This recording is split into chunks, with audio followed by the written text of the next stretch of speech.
Hey, everybody, welcome back to Practical Liberty. My name's Henry Bingaman, and this week I have one of the first episodes I've ever done, actually, the first episode I've ever done with somebody that I'm actually actively doing coaching with.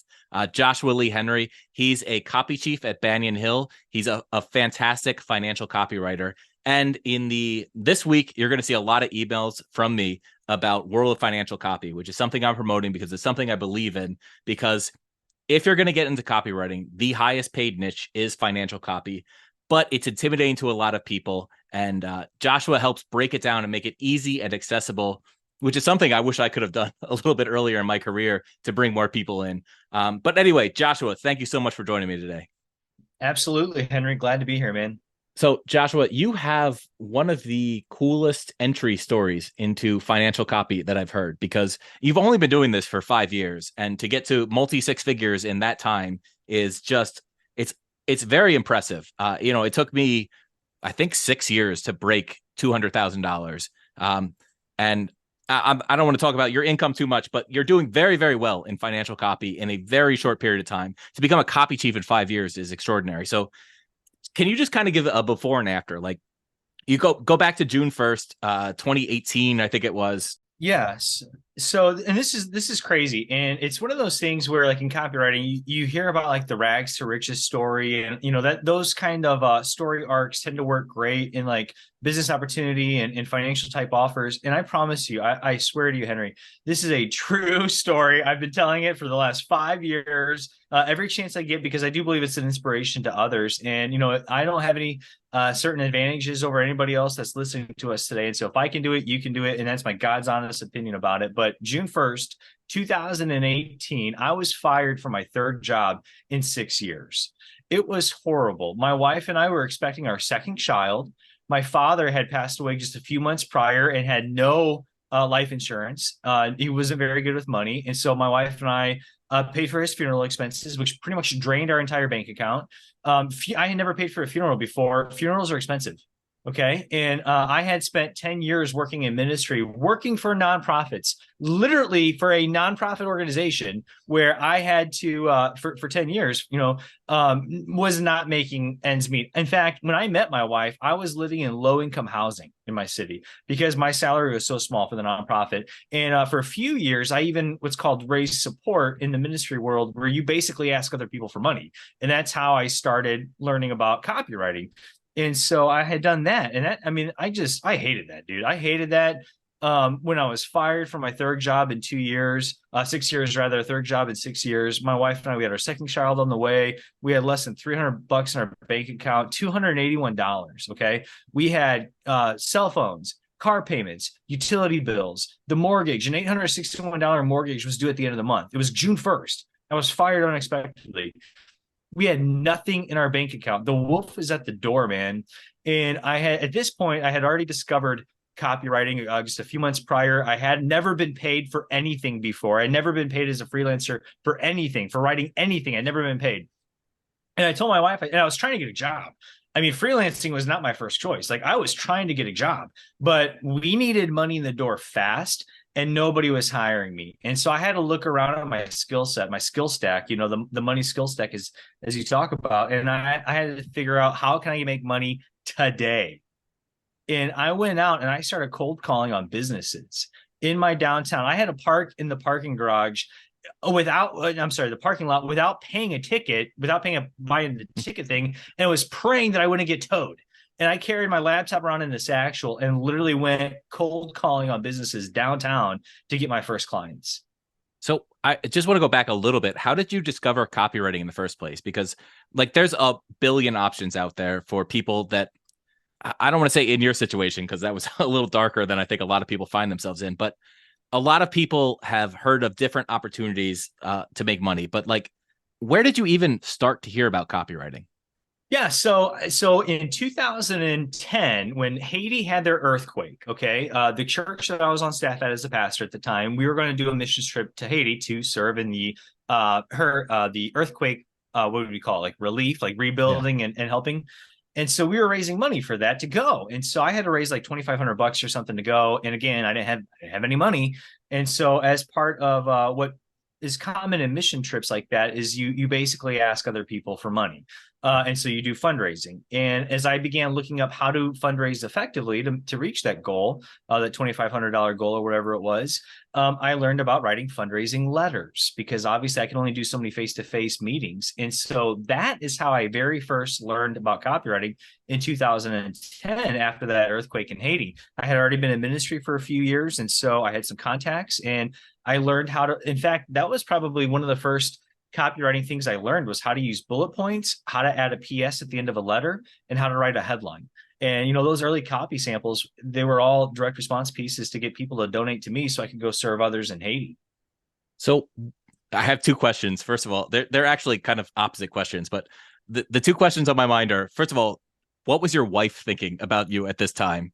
And then the second question is like, what was your pitch when you were going out there? Like, I'm afraid my car is going to get towed, but I got to go make this pitch. So let's start with the wife question if we can. So when I wasn't married when I went to Haiti, are you talking about 2018 when I was married and going around getting clients? Yeah, when you're going to do your pitch. So it was amazing because when I was going around, I actually and this is like, it's one of those things where it's like Murphy's Law, like anything that could go wrong will go wrong.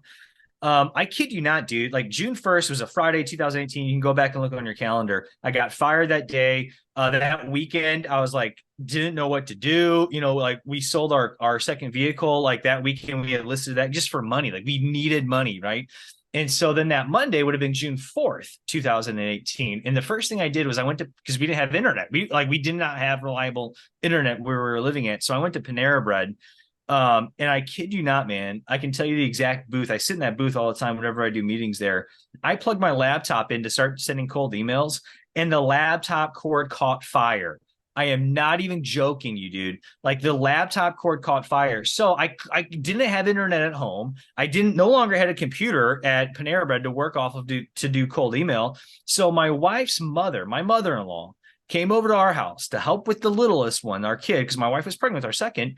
And my wife started using my mother-in-law's phone as a hotspot to look up businesses on her phone so she could text me businesses and addresses and who the CEO was downtown as I was walking around after I parked my car in that parking lot, trying to cold call on these companies to get them to hire me to write them copy. So she was supportive from day one. She knew that I didn't want to be an employee. She knew that I was wired as an entrepreneur. She had a lot of faith in my abilities. I just knew that we would make it. She's always been that way. So she's been supportive of a rock ever since day one. So what was the actual pitch? So your wife is texting you all these leads. Your wife and your mother-in-law are teaming up to get your back, which is extraordinary, by the way. So many people don't have that support network at home. And that makes such a big difference when you have people that believe in you and just they know it's not even that this thing is going to work. It's just that they know you're going to figure it out. And that is a blessing that you like really can't discount. But I want to know what the pitch was. What were you going out and offering to those initial clients? Yeah, it's something I've learned that I will always bet on somebody that bets on themselves. And I have found that if you're willing to bet on yourself, others will bet on you as well. And so I think that was the support that I had with my wife and my mother-in-law. And that's basically the pitch that I had as I was going to these clients. I mean, at this point, I had been in ministry and in very high-level leadership roles for over a decade. As a pastor and as a ministry leader, I had a lot of experience talking and speaking from stage and leading volunteers. And the hardest people you could ever lead are volunteers because they don't have a paycheck. They have this very little, carrot and sticks, to incentivize them with when they're volunteers. And so I had to learn how to influence and persuade. And in ministry, a lot of what that is, regardless of, belief or religion or whatever, a lot of it is dealing with beliefs. And we know in sales that a lot of sales is dealing with beliefs, acknowledging a belief that they currently have and potentially introducing them to a new belief that's going to make their life better and change that way of thinking and change that way of living. And so my pitch going to these companies downtown was basically along the lines of, I would ask to see the CEO. That was some of the piece of information that my wife was feeding me through text as I was walking around. Who's the CEO? I knew that if I wanted to get things done, I had to talk to a decision maker. So I would walk into Joe Blow mom and pop business and, somebody that I was able to discern, hey, if they've got people in the office, a secretary, they've got money to pay somebody's salaries. If they got money to pay somebody a salary, they probably have money to hire a freelancer. And so I would go in and I would ask for the CEO by name. And I was wearing like a button-up shirt, some khaki pants or whatever. and I had my laptop that didn't work, but I was just carrying it as a prop. And I would ask to talk to the CEO, and I would wait. I didn't have anything else to do, so I would just wait until they would come. 4 or 5 minutes later, I'd shake their hand, look them in the eye, and say hello. Whatever their name was. My name is Joshua Lee Henry. I just started a marketing business, and I want to talk about how I can write copy and sales messages to help you generate more revenue and get more customers. And that was basically it. Yeah. So who was your first client? Who was your first yes? And how did that The, happen? this is so crazy, man. The very first yes was a guy named John. And the very first yes, this is so crazy. I did this with a guy named John. He owned a specialized printed products is the name of his company. And he owned a print shop. And I going around knocking on doors, I figured out if I have to convince people or educate people on what copy is, I've already created a hurdle for myself that I don't need. So therefore, and this is like stuff I'm figuring out on the fly, man, like as I'm Yeah. walking around. So I thought I'm only going to approach people that know what copy is. And that led me to like print shops that would write print stationery or letters, because obviously somebody's having their direct mail fulfilled someplace, and these, the t-shirts and the logos, and advertising companies. And so as I was prospecting, I figured out that where I live in Fort Wayne, Indiana, we have an enormous amount of advertising firms, and most of them are downtown. And so I started cold calling on, in addition to like just the regular businesses, I started cold calling on every single print shop in the area and every single advertising or marketing firm in the area. And my very first guy was a guy named John, and he owned a company called, he still owns it, Specialized Printing Product. And he was also an entrepreneur, and he was also about my age with a young family. And so I explained to him how I had been fired and how I am starting this marketing company to take my skills and add value to the marketplace. And since he knew what copy was, he was willing to bet on me because he saw that I was betting on myself. That's great. I mean, I love everybody gets their first client, however they get their first client. And it's super smart to target people that understand what you're offering and want it. Even when especially when you're brand new. It's actually easier when you're more experienced to go after people that don't know what they need and sell them on it. It's like, oh, I'm a very successful copywriter. I can do this for you. But when you're just starting out, it's brilliant to go after the people that literally know what they need, know the need for copy, and say, I can deliver this, and they at least acknowledge what it is that you're doing. Because it's too hard of a sale to go when they don't even know what they need. I had heard a quote. It's, Gary Halbert's famous hamburger stand story. You know Yeah. what I mean? And I didn't hear about that until months after the fact. But after I had heard about that, it made so much sense. And basically, the story from Gary Halbert goes, if you and I were to open up a hamburger store, and you can have every competitive advantage that you could want, you can have the best burgers, you can have the biggest parking lot, you can have the special seasoning and the homemade barbecue sauce and all of this jazz. You can have the big funny clown mascot. You can have all those advantages, and Gary would just have the one advantage, and he would, crush the sales of the competitor. Well, what was Gary's advantage? A starving market. Yep. If you have a hungry crowd of people that already want what you're offering, that's going to be any kind of cleverness in a logo or a slogan or, shiny object marketing strategy that's out there on social media. If you're selling to buyers already, you're going to do better than your competition. So I want to get to, so you went from working for like print shops and local Yeah. entrepreneurs to literally the top $100 million plus companies selling financial products in the world. That is a jump that terrifies people. So what gave you the courage, I guess, to even start to go for this financial copy thing? Because everybody knows if you've been around copywriting any amount of time, financial copywriting is the highest paying niche. And that's because, first of all, it's the highest paying products, right? It's the highest cost products, I should say. So there's $2,000 backends for an information service. You just can't sell a $2,000 health backend, right? But if you're telling somebody basically how to buy money at a discount, you could sell it at any price that you can justify. So, but it also means it's the most competitive. The top copywriters in the world, like, not to put myself in there, but Jed Cansey, Clayton Makepeace, David Deutsch, all these top copywriters go after financial. How'd you grow the balls to go after it? Dude, like I've got, because of what I've gone through, everybody's got their own story and stuff. And I kind of come back to if you believe in yourself and you take action, anything is possible. And as corny and cheesy as that sounds, and not to get all self-help and guru, woo woo or whatever, but like I'm just, I think that I think people would be amazed at what they can accomplish when they have to do something. And I had a wife with one child, another child on the way. I had no money. I had to make this happen. I had to do it. My back was against the corner. I didn't have my dad was already passed. You know what I mean? I didn't grow up rich. I didn't have family that could support me. You know what I mean? I remember like I had a brother-in-law that gave us $700, and I was like crying in the driveway of his house as he gave us 700. Like, that's not a lot. $700 is not a lot of money. When you have $281 in your bank, and that's all you have. That's 100 more than 100% increase in what you have already. And it's like that made me cry, because it was like, oh my gosh, I am not going to be a failure. I am not going to create a burden on my children the way that my father had left for me, where I had to pay for his mistakes. Literally having to pay for his mistakes of not having a financial plan in place to provide for his own funeral expenses.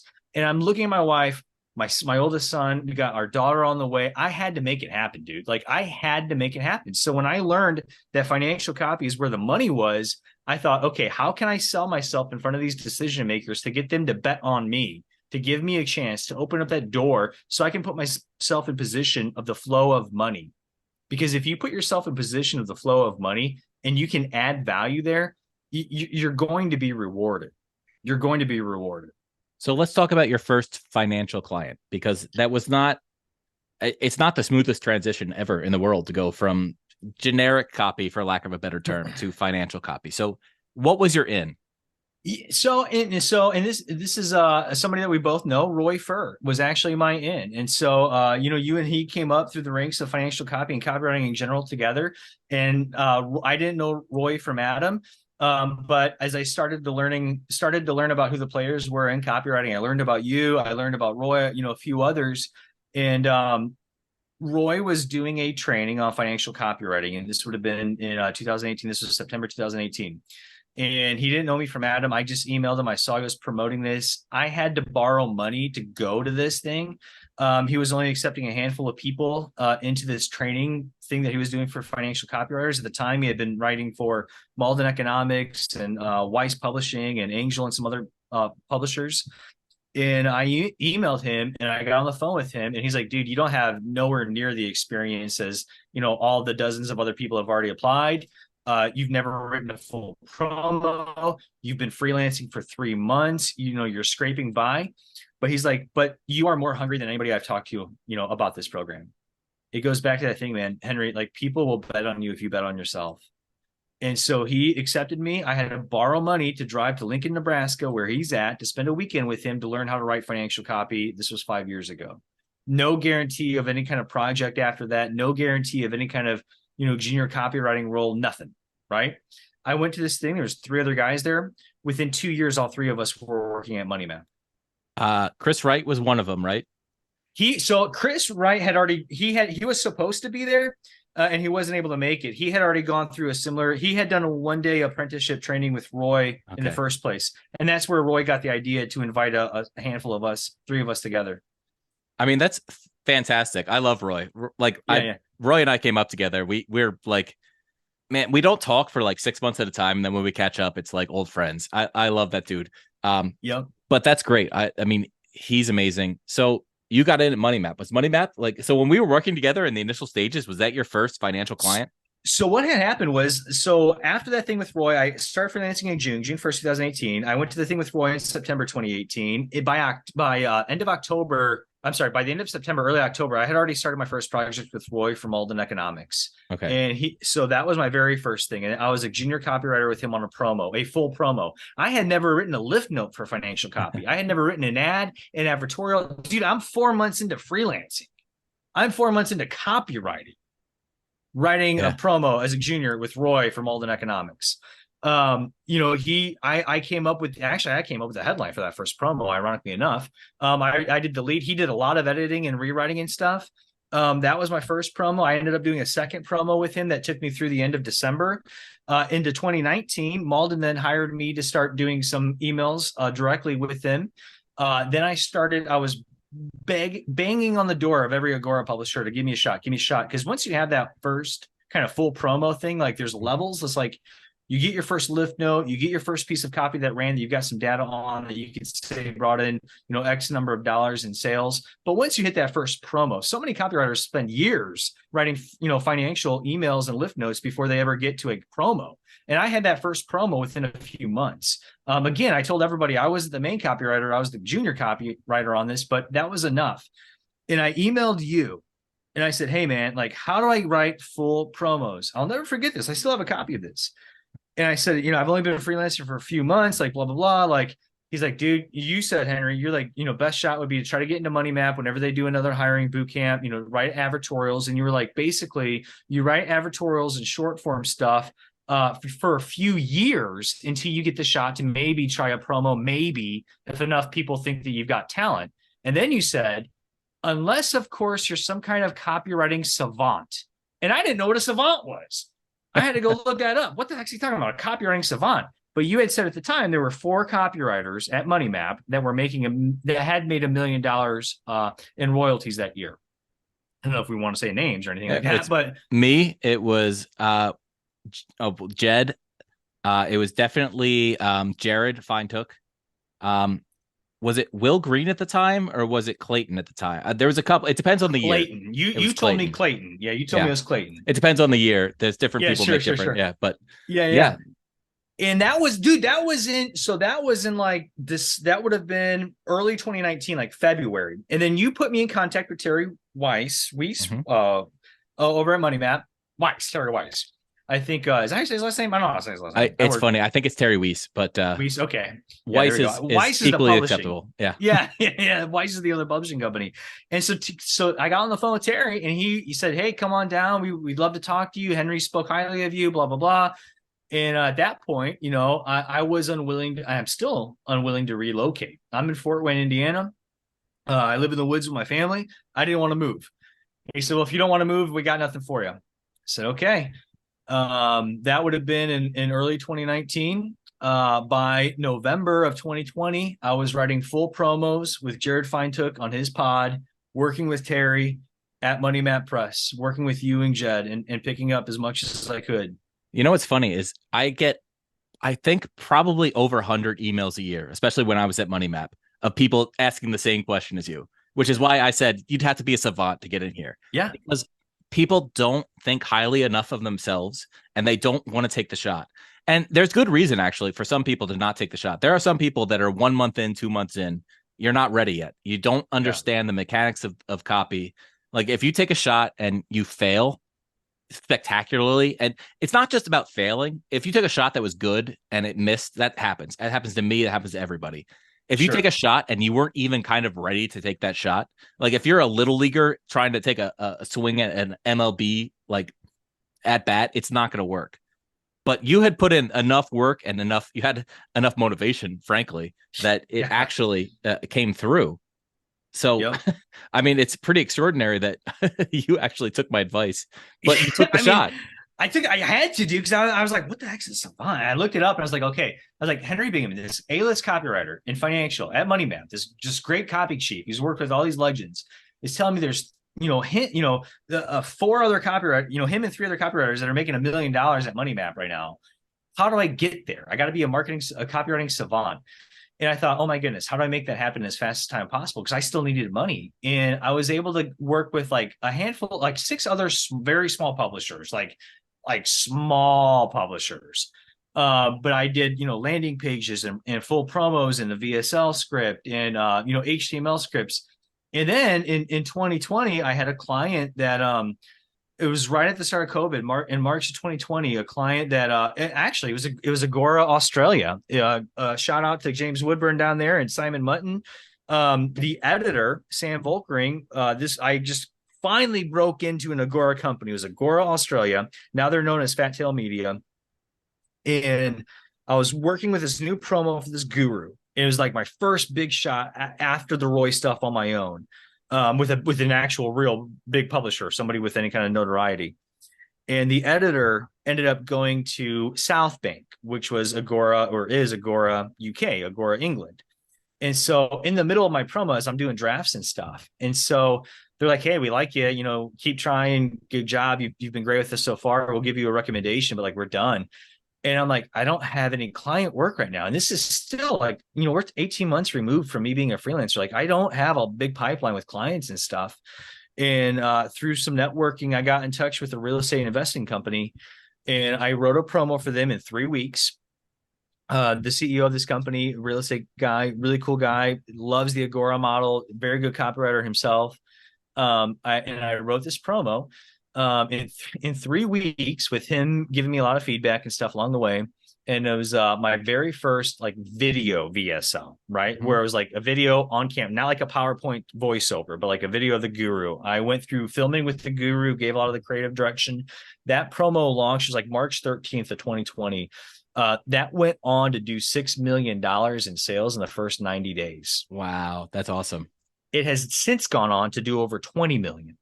They have had a number of re-leads on it. And then what's the dude's name? Dan Ferrari actually did a whole rewrite now recently, about maybe 9 months ago or so. So they, just because some of the stuff I had in there was outdated and stuff Sure. now. And but that funnel and that promo did over $20 million now as to this date. And so that was my first big hit. And then next thing I know, I found out that MoneyMap was hiring a senior copywriter or somebody to join Jared's pod at a more senior level. And I called Terry. I said, hey, you remember me from a year ago, dude? Like, I just got this promo. At that point, I had just $6 million in 90 days, which was hot during COVID. Mm-hmm. You know what I mean? Like, and he said, let's talk, blah, blah, blah. I talked to him, got connected to Jared. And that was my Willy Wonka golden ticket to get into MoneyMap. And so, that's not likely for most people. Their first at bat at a big major VSL like that to do that much, especially during the time, early 2020, things were just all over the place. But again, man, I put myself in the position of money. I put myself in the flow of money, and I took a shot. And bet on myself and took a shot. Yeah. The thing is, like a lot of people think they have to win their first at bat, and you kind of did there with your first big shot. Oh, yeah. My first at bat was Jed and I at one point ran this tiny little publisher that we were like working on called Insider Fortunes. And I wrote this promo. It was a tech promo with Andy Gordon, and it worked. It worked in that I was doing the media buying, and we were doing ad buys with, this was 2010, 2011. So we were buying, renting Newsmax's email list, and I was getting 120% ROI on media buys, which is awesome for my first like financial promo ever. Yeah. And then I got hired. So Jed had got hired actually at MoneyMap, and I was the second on one of his promos, the pyramid scheme, which it did fairly well for them. It did over $1 million for a front end, which in 2011 was pretty big. Sure. But my first front end promo that I worked on with them was a total bomb.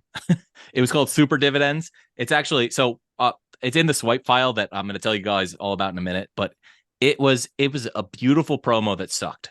Like it had all the pieces, and it was just the wrong message at the wrong time. But it took me 2 more at bats until I actually had a big winning promo and MoneyMap. And then all you need is one, though. You need one, and your reputation is cemented forever because it proves you can do something that most people don't think they can do or never get the chance to do. So I just want to tell people it doesn't have to be your first at bat to win. It can be your third, fourth. But as long as you do a good enough job in the first ones and you're competent, you can get through and you can cement your reputation as a great financial copywriter at some point.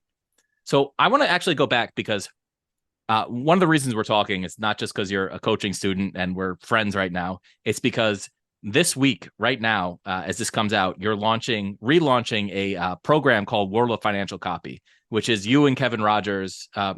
It's mostly you teaching the financial copywriting world, but it's through Kevin Rogers, Copy Chief, which most people who are on my email list will know about. So could you kind of tell me how that whole product came about, first of all? Yeah, so this would have been after having a couple of $1 million promos with MoneyMap. I was recruited to Banyan Hill and with Aaron DeHogue, who, funny enough, I had met in 2019 when I was a nobody. And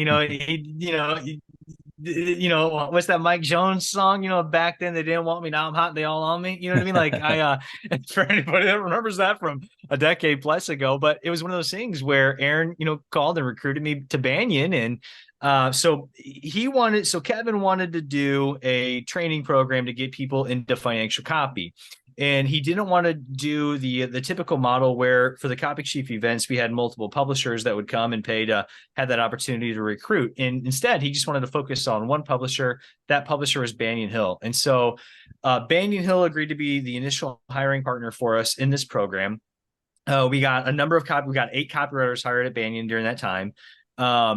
And what we did was I then created a training program, a training module program that would take a newbie copywriter from 0, to 60 or whatever the analogy is in financial copywriting, a breakdown of who the avatar is, how the Agora hierarchy works, what kind of copy you start off writing, how to write $1 million promo, how do you structure a promo, how do you write a headline, how do you do a lead, how do you think visually for writing VSLs, writing copy for the screen, all of that kind of stuff. And we broke it down. And then I was able to leverage my network and bring in guest speakers. And so people like Aaron that came in and was, generous enough to share on 2 of the lessons, as well as, former publishers I worked with at Money Map came in, copywriters from Oxford Club, from Raging Bull, from Tim Sykes that came in, just friends that I had in the industry that would come in and give these trainings live during the recording of these modules that we could then give to new copywriters that are looking to break into this industry. And so that was kind of the genesis for it. We hired everybody with Banyan Hill. It worked so good, we want to try it again now. And so we are actively engaging publishers in new hiring relationships where we can create a onboarding process to take a copywriter from completely newbie, to learning the industry, learning how to write copy, learning how to write good financial copy, and then creating pathways for them to get hired at some of these major publishers. One of the things we've talked about is that certain people have I don't know how to say this. So there's people perceive that you have to have like a brokerage license and 20 years of investing experience to get into financial copy. And I think people with less experience actually have certain advantages when it comes to financial copy. Do you want to kind of talk about the things you need and the things you don't need to get into financial copy? Absolutely. The biggest thing you don't need is you don't need to be an investing wizard. You don't need to be a mathematician. You don't need to know everything about investing in the stock market. I didn't know any of that. I grew up again in a family that we didn't really talk about money. Things were, we didn't have good financial management. So I had never invested before.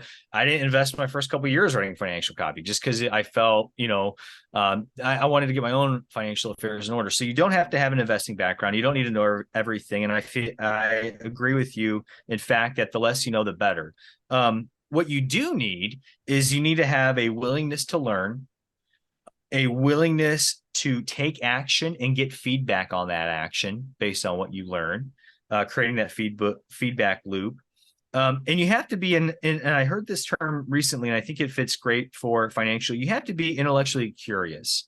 If you're hungry, if you're willing to take action and get feedback to improve, and you're intellectually curious, I think those are, the 3 biggest traits, for success in financial copywriting from my perspective, because what we do is all about telling stories. It's about telling big, captivating, interesting stories.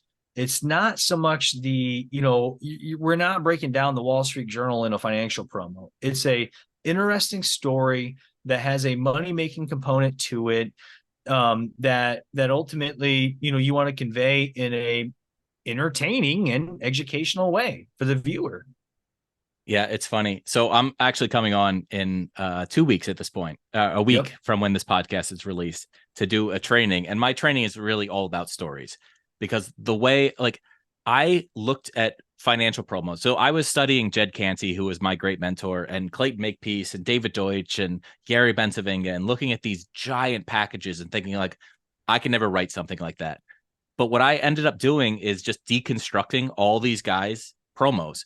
And I was like, oh, this actually breaks down to 7 to 12 stories.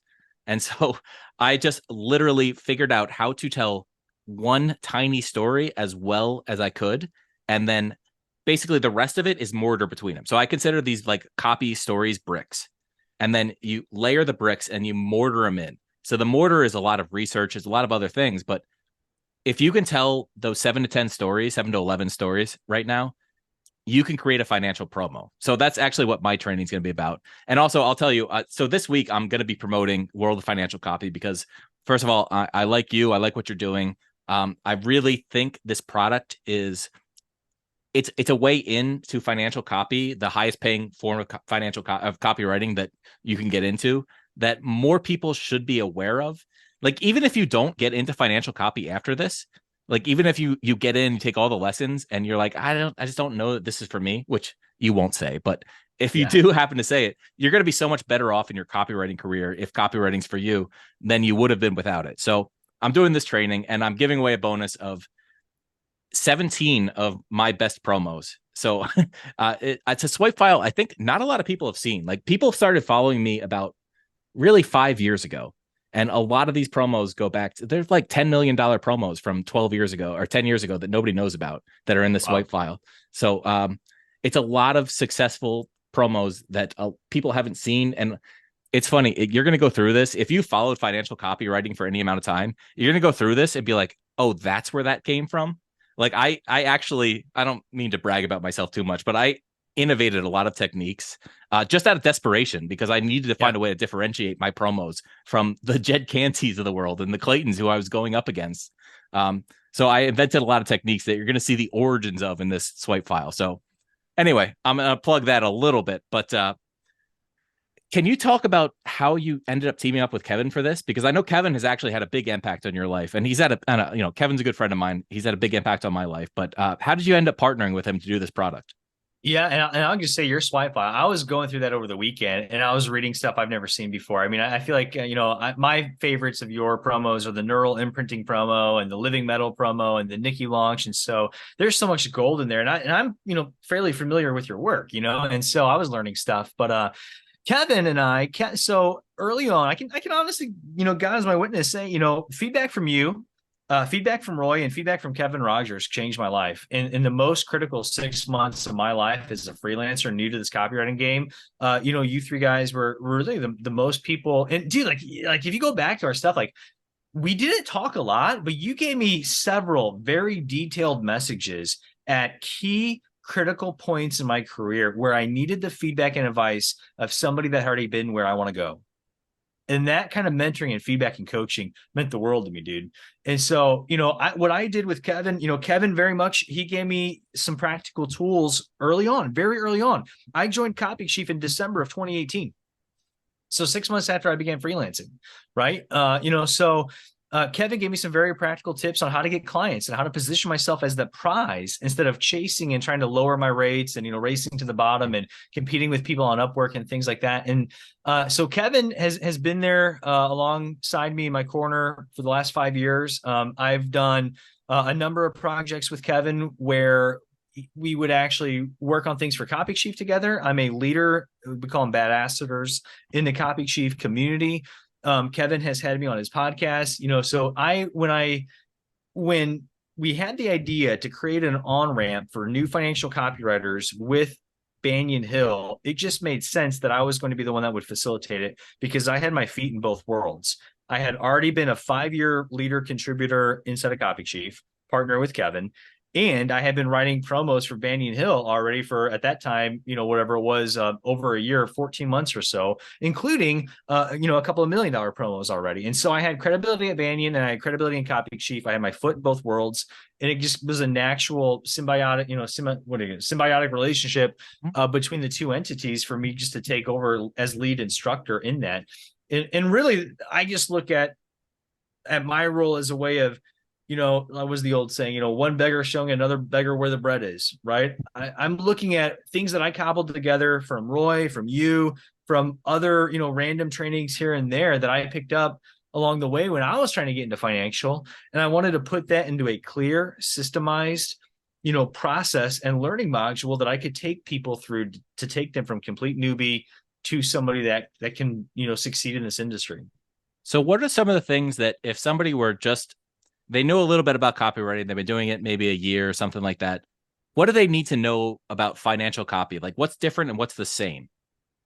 Yeah, I would say just a couple of quick fire things would be, if you know how to tell a good story, that's again the most important piece. If you're driven by results and driven by feedback on those results, that would be key. In direct response, in direct response advertising, you only want to do what works because you're spending money on advertising that you want to give you a return on your investment. So you want that advertising to make you money.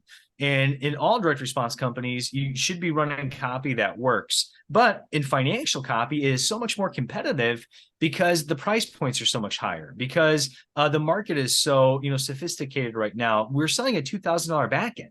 So if you're spending 5, 10, 15, $20,000 a day on ads to a promo, that promo better convert. You know what I mean? And so it's because of the numbers that are involved, the price of the products that are involved. Like you said earlier, selling money at a discount, we know our numbers, our data to drive sales. And so if you're fueled and motivated by that and the competition that comes with it, that is great. And I feel like that's way more competitive than any other. It's like I always talk about, the NFL, like, there's whatever, 11 million kids or whatever it is that play high school football, and only a small percentage of those make it to college football, but only a small percentage of those make it into the NFL. You know what I mean? And so it's both very, very hard and demanding, but it's not as hard and demanding as you may think it is. You know what I'm saying? And so if you're driven by results, if you're driven to take action, if you can take feedback constructively, and if you care about telling a big, compelling story, those are the biggest keys. And that's really not that hard, Henry. I mean, it's a little bit challenging. It's not, I don't want to make it sound like this is just you're going to walk in and be a millionaire on day two, right? There are skills you have to learn over the years, and everybody, even I'm getting continually better at copywriting.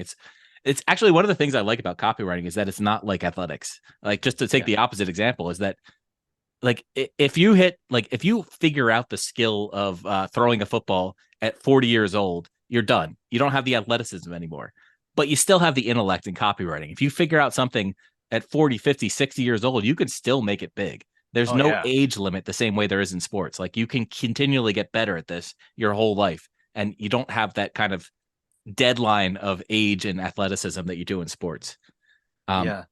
But I want to ask, I actually want to turn a question that Kevin asked me against you. Yeah.